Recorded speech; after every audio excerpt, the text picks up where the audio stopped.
Students, in our last class we discussed about how peptides, polypeptides and proteins are formed from simple amino acid units.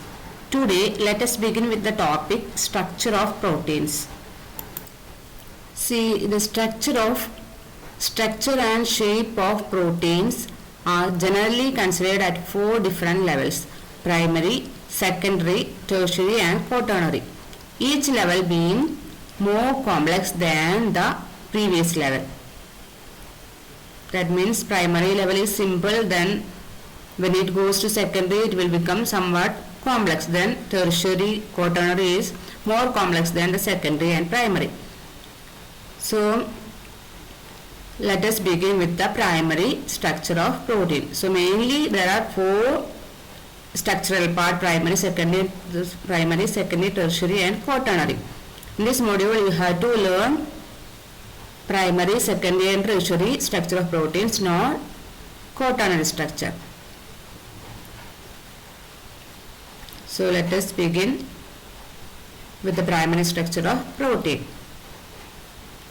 The specific sequence in which the various amino acids are arranged in a protein is called its primary structure.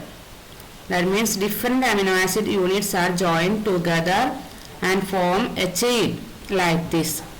This is the primary structure of a protein. In this structure you can see different ball-like structures. These ball-like structures indicate amino acids, different amino acids like valine, glycine, alanine, etc. Then the bond, the line-like structure between the balls indicate the peptide linkage. So simple sequence in which various amino acids are connected together and form a chain. This type of structure is known as primary structure of protein. It is the simplest level of protein structure and consists of linear sequence of amino acids in a protein. Here you can see the linear sequence of amino acids. Different amino acids are joined together and forming a simple sequence of amino acids. Primary structure is having primary importance in deciding its biological activity based on their amino acid units. So it determines the biological activity of protein based on the different amino acid units present in the protein. Primary structure is formed by covalent peptide bonds between amine and carboxyl groups of adjacent amino acids. So primary structure is formed by covalent peptide bonds. Peptide bonds are formed between adjacent amino acids between the amino group and carboxyl groups of adjacent amino acids. The bond is peptide bond or amide bond, peptide linkage. So hemoglobin contains 574, an example for a protein, hemoglobin contains 574 amino acid units arranged in a specific sequence. So this hemoglobin, the protein hemoglobin contains this much 574 amino acid units and they have to arrange in a specific sequence. So then only we will get the hemoglobin protein, the primary structure of hemoglobin protein. The specific sequence in which various amino acids are arranged in a protein is known as primary structure of protein. Next we can discuss the secondary structure of protein. In a protein, the backbone of each long polypeptide chain is folded in a regular fashion due to hydrogen bonding between CO and NH portions of different peptide bonds. That means the primary structure will again fold into a different type of structure. That is secondary structure due to the hydrogen bonding between CO and NH portions of different peptide bonds. So for folding of primary structure we will get, by the folding of primary structure we will get secondary structure of protein. Folding is due to the hydrogen bonding between CO and NH portions of different peptide bonds. So the conformation means the shape or structure which the polypeptide chains in a protein assume as a result of intramolecular or intermolecular hydrogen bonding is called the secondary structure. So by the folding of primary structure we will get a different type of shape or structure due to intramolecular or intermolecular hydrogen bonding. Intramolecular means the bonding is within the molecule. Intermolecular means between molecules. So there are two types of hydrogen bonding, intramolecular or intermolecular. Because of that we will get different types of secondary structure.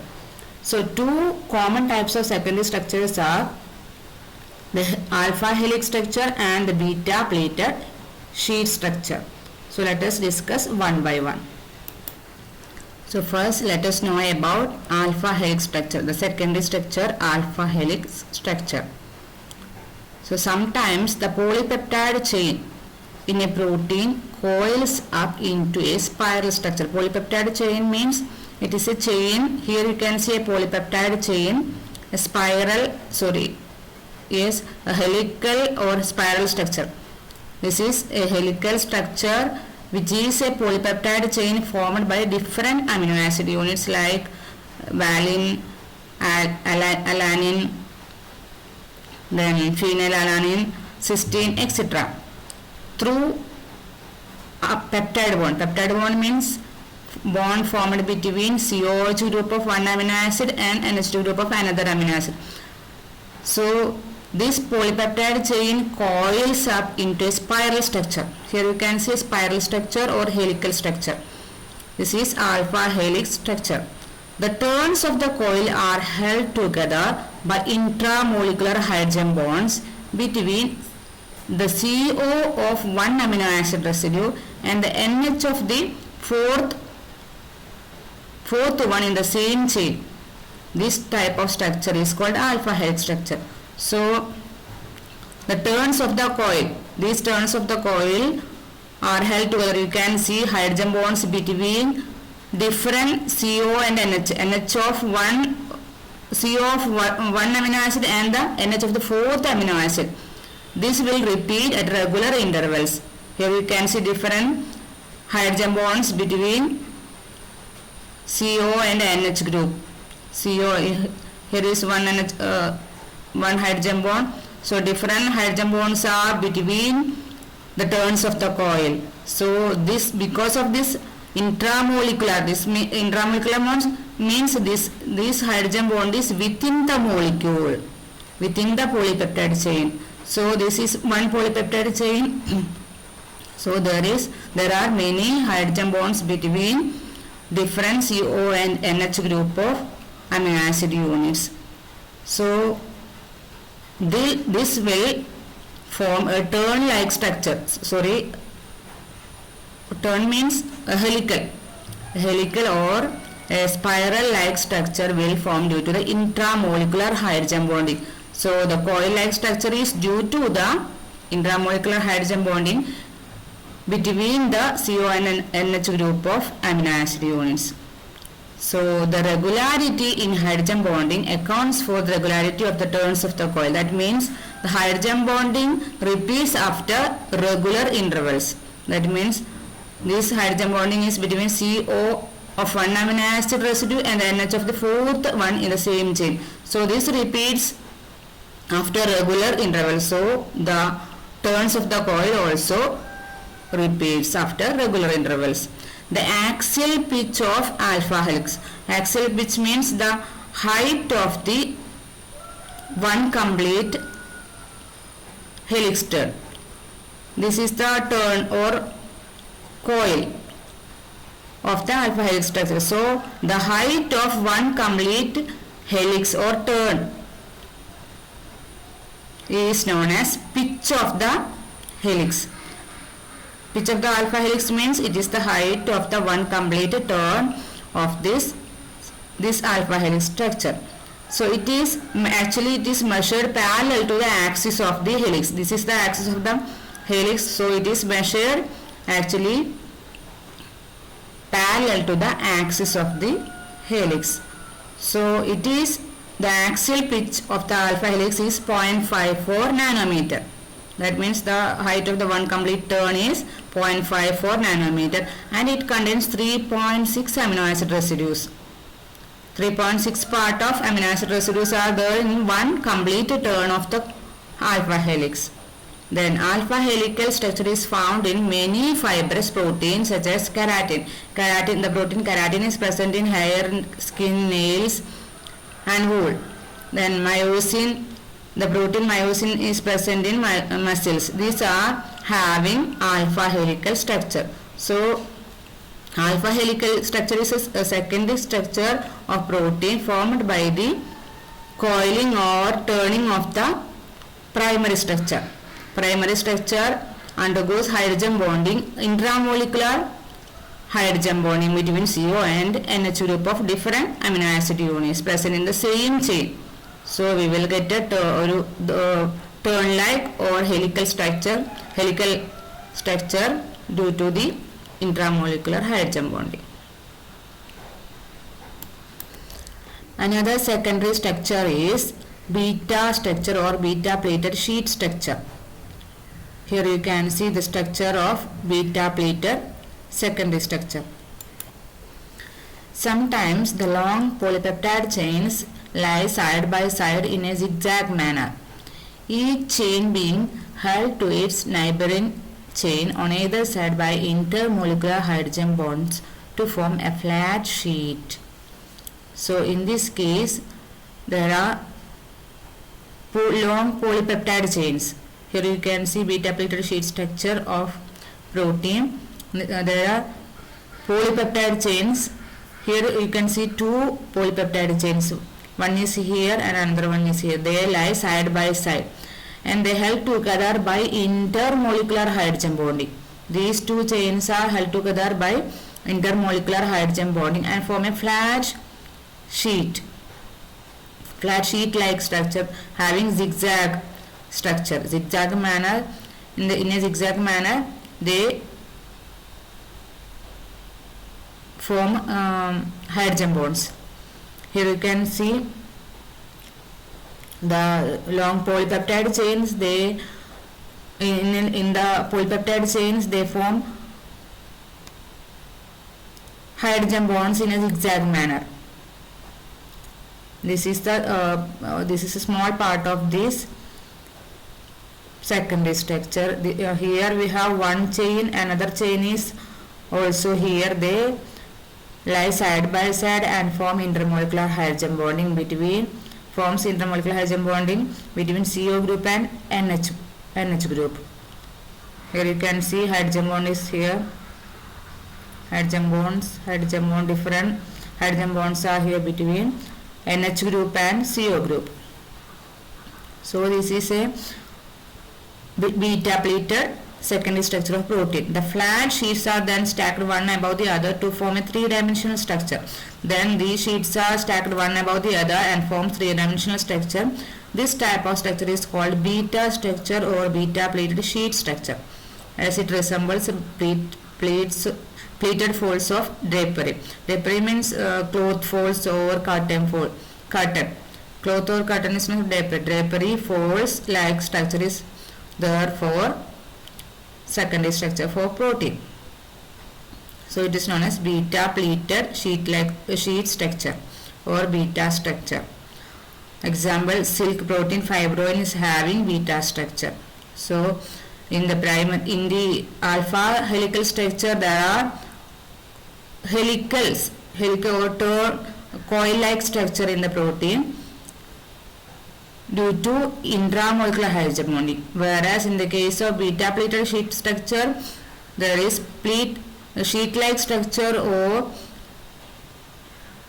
zigzag structure due to intermolecular hydrogen bonding. The bonding is within the molecule itself.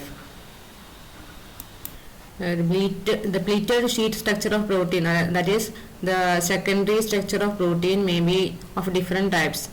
It may be of antiparallel chains and it may be of parallel chains. That means when two polypeptide chains are in the parallel form. Here in this case, antiparallel chains. In this case, antiparallel chains, the terminal NH2 group this is one polypeptide chain, this is another polypeptide chain. These together form intermolecular hydrogen bonding between CO group and NH2 group. So NH group. So in this case the terminal NH groups are pointing in opposite direction. Here one NH group is there. In this chain the terminal NH group is pointing in the opposite direction. So this forms anti-parallel chains because of the terminal NH groups are pointing in opposite direction. They forms anti-parallel chains. Then another beta plated sheet structure is because of parallel chains. In this case the terminal NH2 groups are pointing in the same direction. Here you can see the NH group is pointing in this direction. The same direction also the other NH group is pointing. So because of the direction of NH groups they form parallel chains. So two types of beta plated structure is there. One is due to anti-parallel chains, another one is parallel because of parallel chains. And the third level of protein structure is the tertiary structure of protein. The tertiary structure of protein is the three-dimensional structure which arises due to the further folding and superimposition of different secondary structural units in a characteristic manner. That is, in the case of primary structure is formed due to the simple specific sequence of amino acid units. When we arrange amino acid units in a specific order, we will get primary structure of protein due to the peptide linkage between different amino acid units. Then secondary structure is due to the further folding of primary structure. The folding may be due to intramolecular hydrogen bonding or intermolecular hydrogen bonding. If there is intermolecular hydrogen bonding, we will get beta plated structure. Then if there is intramolecular hydrogen bonding, we will get alpha helix structure. So again, the further folding of secondary structure, we will get tertiary structure. So this tertiary structure gives rise to two major molecular shapes, that is fibrous and globular. That we already discussed when we discussed about the classification of proteins, fibrous proteins and globular proteins. Then the forces that stabilize the tertiary structure include the following. First one is hydrogen bonds between NH2, OH or SH groups in the side chain of one amino acid and the carboxylic group of the other. Here we can see the tertiary structure bonds, the bonds that stabilize the tertiary structure. Here there is one, here you can see one polypeptide chain, another polypeptide chain is here. So there is hydrogen bonding between CO group of one polypeptide chain and NH group of another polypeptide chain. Then ionic or electrostatic bonds formed between the charged side chain groups NH3 plus and CO minus. So another bond is ionic or electrostatic bonds between the charged species, charged side chain groups NH3 plus and CO minus. So there will be electrostatic or ionic force between these groups, charged groups. Then another bond is disulfide bonds between the side chains of cysteine residues located in different parts of the polypeptide chain. Here you can see the disulfide bond. Mainly this sulfur atom is present in cysteine amino acid. So there will be a disulfide bond between the cysteine residues. If the polypeptide chain contains cysteine residue, there will be disulfide bonds. So another bond is van der Waals bonds or weak hydrophobic interactions between the hydrocarbon radicals of amino acids. Here you can see the side chain alkyl group. So there will be hydrophobic interaction between these alkyl groups. So this is very weak compared to other bonds. Then there are mainly 4 types of bonds that stabilize the tertiary structure of protein. and because of these main four types of forces, that means hydrogen bond, ionic or electrostatic bond, disulfide bond, hydrophobic interaction, the protein structure is more stabilized and we will get a three-dimensional structure. Now let us know something more about the tertiary structure of protein. At normal pH and temperature, each protein will take a shape that is energetically the most stable and is called the native state of a protein. So usually at normal pH and temperature, each protein is having a particular shape that is known as the most stable state and is known as the native state of a protein. So if we change the pH and temperature, that will affect the native state of a protein. Then the tertiary structure of a fibrous protein has the same structure. In the case of a fibrous protein, the tertiary structure has alpha helix or beta plated structure throughout the tertiary structure. But in the case of a tertiary structure of a globular protein, some parts may have the alpha helix structure and some other parts may have beta structure, and the rest may be randomly coiled without any secondary structure. So fibrous protein and globular proteins are having different tertiary structure. In the case of fibrous protein, the structure is having alpha helix or beta plated structure throughout the tertiary structure. But in the case of tertiary structure of globular protein, some parts may be alpha helix and some other parts may have beta structure and the rest may be randomly coiled without any secondary structure. Then these different segments then fold up through various interactions to yield a various interactions means through hydrogen bonds, disulfide bond, like that type of bonds to yield a spherical shape. That is the tertiary structure of globular protein. Let us know the structure of protein, all the parts of all the levels of the structure of protein, primary, secondary, tertiary and quaternary. In this module you don't have to learn the quaternary structure of protein. You have to learn only the primary structure, secondary and tertiary structure. So here you can see the primary structure of protein, that is a simple amino acid sequence of simple amino acid sequence is known as primary structure of protein. The amino acids are simply linked with each other and forming a polypeptide chain. This is primary structure.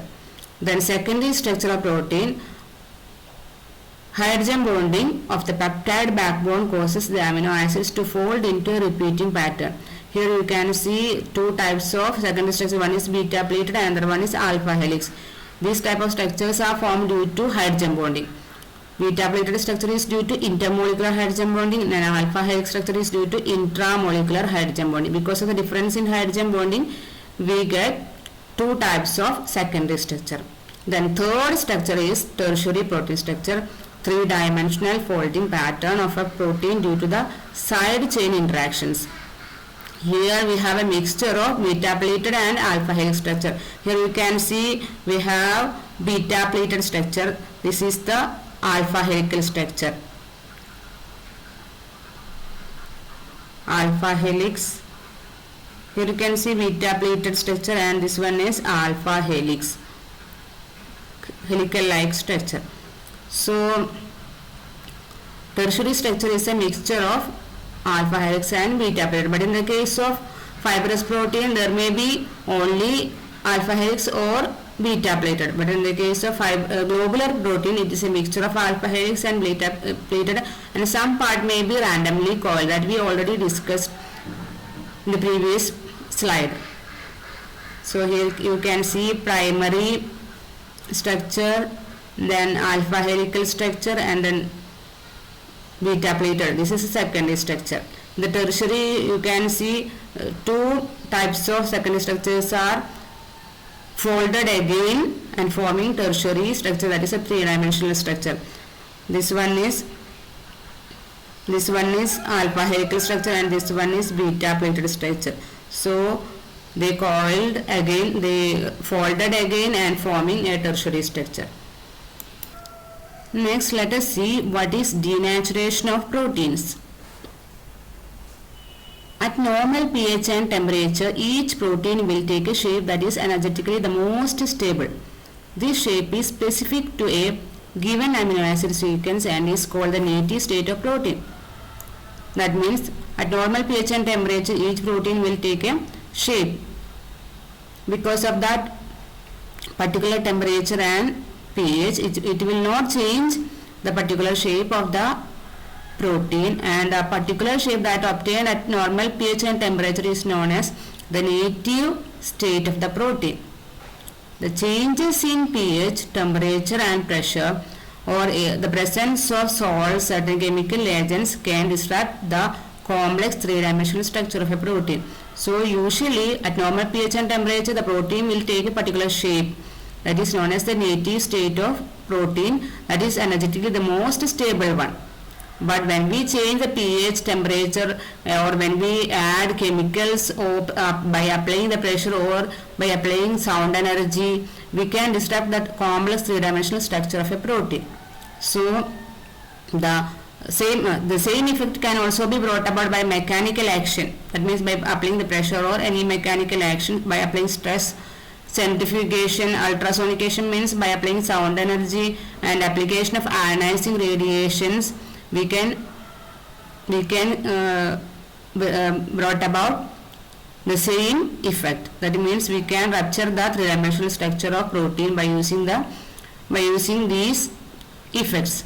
So this is called the denaturation of protein. That means denaturation of protein means changing the normal structure or the native state of protein or the simple complex structure of complex three-dimensional structure of protein by applying